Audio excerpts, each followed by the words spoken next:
బుల్టెన్లో breaking news చూస్తున్నాం. America అధ్యక్షుడు Donald Trump వెనెజువేలా దేశంపై తన ఆధిపత్యాన్ని చూపించాలని పట్టుదలతో ఉన్నారు. ఇక వెనెజువేలాలో ఇటీవల ఆ దేశ అధ్యక్షుడు నికోలస్ మదురోను అమెరికా దళాలు బంధించి తీసుకువెళ్లాయి. ఇక ఆ తర్వాత డెల్సీ రొడ్రిగేజ్ తాత్కాలిక అధ్యక్షురాలిగా బాధ్యతలు చేపట్టారు. అయితే ట్రంప్ మాత్రం వెనెజువేలాను తానే నియంత్రిస్తున్నానని ప్రకటిస్తున్నారు. ఇక ఇప్పుడు ఆ దేశానికి చెందిన చమురు ఉత్పత్తిని పెంచుకోవాలంటే కొన్ని షరతులు పాటించాలని అమెరికా డిమాండ్ చేస్తుందని ఏబీసీ న్యూస్ నివేదిక వెల్లడించింది.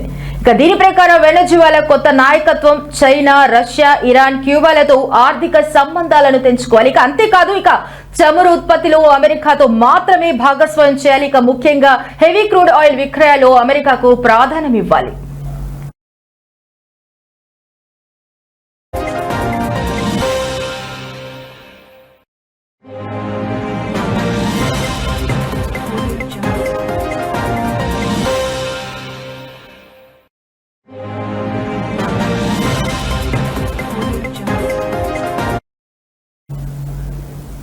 మరోవైపు వెనెజువేలా దేశం చైనాతో చాలా సన్నిహిత సంబంధాలు కలిగి ఉంది.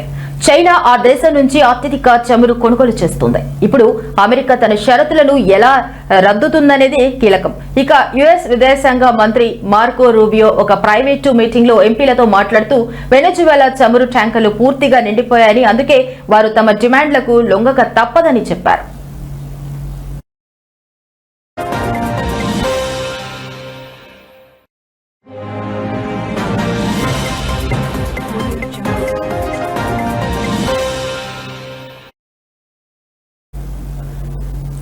బ్లూంబర్గ్ రిపోర్టు ప్రకారం డిసెంబర్ చివరి నుంచి వెనెజువేలా చమురు బావులను మూసేస్తుంది. ఎందుకంటే అమెరికా ఆంక్షల వల్ల స్టోరేజ్ స్పేస్ లేకుండా పోయింది. మరిన్ని బావులు మూసేస్తే ఆ దేశ ఆర్థిక వ్యవస్థ మరింత కుదేలవుతుంది.